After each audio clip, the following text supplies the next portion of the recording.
Assalamualaikum warahmatullahi wabarakatuh. Alhamdulillah wassalatu wassalamu ala sayyidina Rasulillah Muhammad ibn Abdullah wa ala alihi wa sahbihi wa man walah, amma ba'du. Alhamdulillah, para habaib, para kiai, para asatidah, wabil khusus orang tua kita ad-da'i ilallah al-walid al-habib Abdurrahman bin Muhammad bin Ali bin Abdurrahman al-Habashi yang dimuliakan oleh Allah Subhanahu wa ta'ala, yang mudah-mudahan Allah memberikan kesehatan dan panjang umur, bisa selalu membimbing kita ke jalan yang diridai oleh Allah Subhanahu wa ta'ala. Hadirin wal hadirat yang dimuliakan oleh Allah, dalam pembahasan kita di pagi hari yang mulia ini dibahas tentang kewajiban seorang muslim menunaikan ibadah haji ke Baitullahil Haram. Barusan kita mendengarkan apa yang disampaikan oleh para ulama kita tentang kewajiban besar tersebut, yang mana seorang muslim ketika diberikan anugerah oleh Allah Subhanahu wa ta'ala bisa melaksanakan kewajiban ibadah haji ke Baitullahil Haram, ini merupakan karunia besar dari Allah Subhanahu wa ta'ala. Sebab enggak semua orang diberikan ini anugerah oleh Allah Subhanahu wa ta'ala, enggak diberikan ini karunia oleh Allah. Hanya orang-orang yang dipanggil oleh Allah Subhanahu wa ta'ala, dan mereka pun yang dipanggil belum semuanya diterima. Hanya beberapa orang yang diterima, yang hajinya ikhlas, tulus karena Allah Subhanahu wa ta'ala. Mudah-mudahan kita dimuliakan oleh Allah Subhanahu wa ta'ala, bisa pergi haji ke Baitullahil Haram, ziarah makam Nabi Muhammad alaihi afdhalus salam wa azka salam, dan pulang dari haji dengan membawa haji yang mabrur dan membawa surga dari Allah Subhanahu wa ta'ala. Sebab ganjaran yang teragung dari Allah Subhanahu wa ta'ala bagi mereka yang hajinya mabrur, hajinya yang diterima oleh Allah Subhanahu wa ta'ala, enggak ada lagi ganjaran yang terbaik untuknya melainkan surga dari Allah Subhanahu wa ta'ala. Rasulullah sallallahu alaihi wasallam beliau bersabda, wal hajjul mabrur laisa lahul jazaa illa jannah. Haji yang mabrur tidak ada ganjaran yang pantas untuknya melainkan surga dari Allah Subhanahu wa ta'ala. Karena itu setiap orang muslim yang beriman kepada Allah Subhanahu wa ta'ala, ketika dia bekerja mencari nafkah, dia banting tulang untuk cari uang, cari duit, silahkan. Namun jadikan niat kita ketika kita mencari harta, ketika kita mencari uang, kita banting tulang mencari nafkah, jadikan niat dan tujuan utama kita untuk menabung, melaksanakan kewajiban haji ke Baitullahil Haram. Ini niat ketika kita pasang, walaupun hajinya 10 tahun lagi, walaupun hajinya 30 tahun lagi, walaupun misalnya nggak kesampaian pergi haji, tapi dia udah pasang niat. Ketika dia kerja, cari nafkah, dia buka warung, dia buka toko, dia kerja di pasar, niatnya untuk nabung pergi haji, ditulis tuh tiap hari pahala haji oleh Allah Subhanahu wa ta'ala. Rasulullah sallallahu alaihi wasallam beliau bersabda di dalam hadisnya, beliau katakan, innamal a'malu binniyat wa innamal likulli imri'in ma nawa. Allah Subhanahu wa ta'ala mengganjar seseorang tergantung daripada niatnya. Wa niyatul mu'min khairun min amalih. Niatnya seorang mukmin lebih baik daripada amalnya, daripada perbuatannya. Pasang ini niat di dalam hati kita. Kita bekerja cari nafkah, tujuannya supaya bisa pergi haji ke Baitullahil Haram, ditulis pahala besar oleh Allah Subhanahu wa ta'ala. Kemudian orang-orang yang ditakdirkan oleh Allah bisa berangkat haji ke Baitullahil Haram, hendaknya dia bersyukur kepada Allah Subhanahu wa ta'ala. Kalau dia mau sujud syukur kepada Allah atas ini nikmat, dengan cara sujud kepada Allah seumur hidupnya, bahkan 1000 tahun dia sujud di atas bara api, belum bisa dia menunaikan kewajiban syukurnya kepada Allah Subhanahu wa ta'ala. Bagaimana enggak dipanggil untuk menghadap kepada Allah, ke Ka'bah Allah yang selama ini dia sholat menghadap kepada Ka'bah, ke kiblat. Saat itu dia dipanggil untuk datang melihat Ka'bah, mencium Hajarul As'ad, Hajarul Aswad, berkeliling bertawaf di sekitar Ka'bah, mendapatkan pengampunan yang terbesar dari Allah Subhanahu wa ta'ala. Dalam hadis disebutkan oleh Rasulullah sallallahu alaihi wasallam, man hajja wa lam yarfuth wa lam yafsug kharaja min dhunubihi kayaumi waladathu ummuh. Barang siapa yang pergi haji kemudian dia tidak melakukan hal-hal yang kotor, hal-hal yang dimurkai oleh Allah Subhanahu wa ta'ala, maka dia pulang, dia keluar dari dosa-dosanya sebagaimana seorang bayi yang baru dilahirkan dari rahim ibunya tanpa dosa sama sekali. Al-Imam Al-Ghazali Al-Imam Abu Hamid Muhammad bin Muhammad Al-Ghazali di dalam kitab Ihya Ulumuddin menyebutkan bahwasanya inna min akbarid dzunub, di antara dosa yang sangat besar adalah ketika seseorang berwukuf di padang Arafah. Dia berwukuf di padang Arafah, kemudian timbul perasaan suudzon di dalam hatinya, prasangka buruk.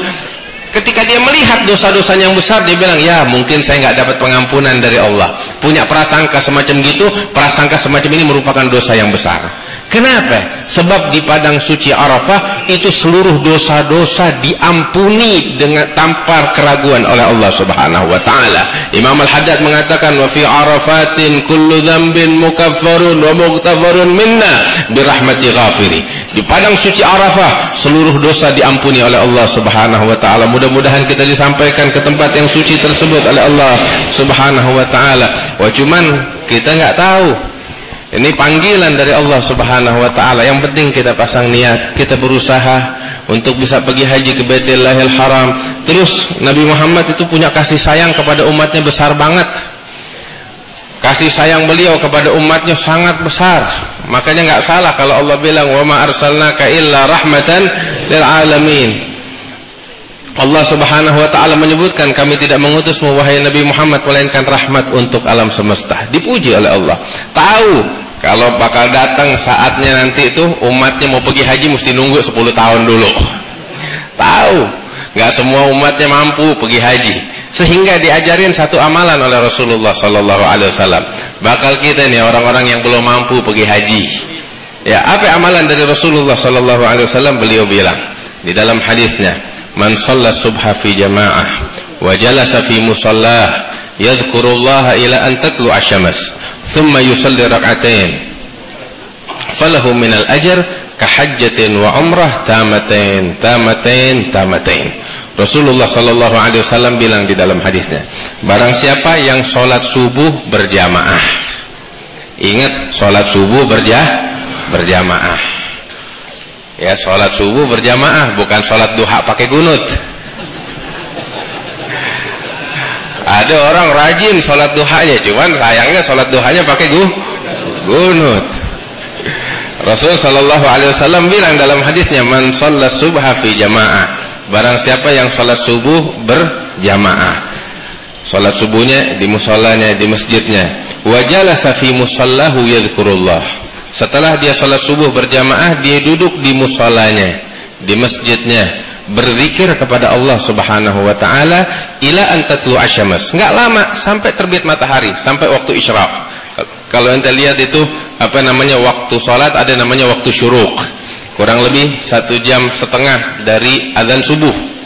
Ya, ente duduk berzikir kepada Allah, apalagi ulama-ulama juga ngajarin lepas salat subuh tuh ada apa zikir-zikir yang disunnahkan oleh Nabi Muhammad sallallahu alaihi wasallam untuk dibaca, dirangkum oleh para ulama, di antaranya oleh Al-Habib Abdullah Haddad, Wirdul Latif, Ratibul Haddad, Ratibul Attas, Wirdus Sakran dan lain sebagainya, atau baca Al-Qur'an. Itu saat-saat kita nggak diganggu, bisa berapa juz kita baca Al-Qur'an di saat semacam itu sampai terbit matahari. 1 jam kurang lebih lepas sholat subuh, 1,5 jam. Habis gitu sholat 2 rakaat. Apa nama sholatnya? Sholatul isyraq kata ulama. Sholat 2 rakaat dengan niat usolli sunnatul isyraq, 2 rakaat. Kalau kita lakukan hal yang semacam ini, kita pulang ke rumah dari musola kita, dari masjid kita, dengan membawa pahala haji dan umrah yang sempurna, sebagaimana yang disabdakan oleh Nabi Muhammad SAW. Mungkin kita kalau pergi haji ke Baitullahil Haram, kita berangkat, ya ada aja kurangnya, namanya manusia. Ada yang ngomong gagak enak, ada yang marah, ya seperti tadi kita dengar, ini mahsyar kecil. Mahsyar kecil, hari kiamat kecil itu. Padang Arafah di sana, atau pergi haji ke sana, ada aja kekurangannya kita. Tapi Nabi bilang nih, kalau kita jalanin dengan benar nih apa yang tadi disampaikan, sholat subuh berjamaah, duduk di musola sampai terbit matahari, zikir, kemudian sholat 2 rakaat, kita pulang bawa pahala haji dan umrah. Nggak cuma haji doang, haji dan umrah. Terus Nabi nambahkan yang sempurna, diulang 3 kali, yang sempurna. Sabda Rasulullah sallallahu alaihi wasallam, tiap hari kita bisa dapat pulang tuh ke rumah bawa pahala haji dan umrah. Mudah-mudahan kita semuanya dapat pahala yang besar dari Allah dan ditakdirkan oleh Allah bisa pergi haji ke Baitullahil Haram wa ziarah maqam Nabi Muhammad alaihi afdhalus salam wa azka salam ya rabbal alamin. Terus juga ketika kemarin saya di Hadramut ikut hadir satu daras yang dipimpin oleh Syekhna Al-Habib Ali Masyhur bin Muhammad bin Salim bin Hafidh. Beliau ingatkan bagi orang-orang yang ingin pergi haji, sebelum pergi haji ada beberapa hal yang perlu diperhatikan. Di antaranya orang yang punya utang, sebelum dia pergi haji dia lunasin dulu hutangnya, atau minimal dia minta izin kepada orang yang menghutangi dia. Jangan tahu dia menghilang, orang yang ngutangin bingung kemana ini orang, kabur. Nah, nggak boleh, kita mesti minta izin kepada orang yang berhutang. Terus juga ketika kita ingin pergi haji, sebelum pergi haji kita datang kepada para ulama belajar, tanya cara haji yang benar bagaimana.